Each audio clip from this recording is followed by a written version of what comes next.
Hi everyone, this is Dr. Neelima Asian ENT. So ఒక question అడిగారు, ఇయర్లో bubble blast లాంటి సౌండ్స్ వస్తున్నాయండి, సో ఎట్లాంటి టెస్టులు చేయించుకోవాలి, దేనివల్ల అవ్వచ్చు ఇది అని. సో బబుల్ బ్లాస్ట్ సౌండ్లు అంటే కొంచెం నీటి బుడగలాగా ఏదో పేలుతున్నట్టు పుట్ పుట్ అన్నట్టు సౌండ్లు వస్తున్నాయని ఇట్లా మాట్లాడతారు కొంతమంది. వాటికి రీజన్స్ సాధారణంగా ఏంటి అని అంటే, మనకి చెవు లోపల చెవుకి ముక్కుకి గొంతుకి కనెక్షన్ యూస్టేషన్ ట్యూబ్ అని అంటాము.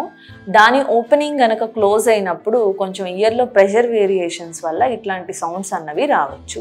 లేదా మనం బారోట్రామా ప్రెషర్ చేంజెస్ వల్ల ఫ్లైట్ జర్నీస్ తర్వాత కూడా ఇట్లాంటి సిచ్యువేషన్ అరైజ్ అవ్వచ్చు. ఇంకొకటి కండిషన్ ఏంటి అని అంటే, మిడిల్ ఇయర్ మన ఇయర్ డ్రమ్ వెనకాతలో ఉండే భాగంలో ఫ్లూయిడ్ జమ అయినా కానీ ఇలా ఉండొచ్చు. లేదా టెంపరోమాండిబులర్ జాయింట్ అంటాం, మన దవడ ఎముకకి ప్లస్ మన చెవి ముందర ఉండే ఎముకకి మధ్య ఉన్న జాయింట్లో కనుక ఏమైనా సమస్యలు ఉన్నప్పుడు కూడా ఒక్కొక్కసారి అక్కడ ఉండే సౌండ్లు ట్రాన్స్మిట్ అయ్యి మనకి చెవులో సౌండ్లు వచ్చినట్టు అనిపించవచ్చు.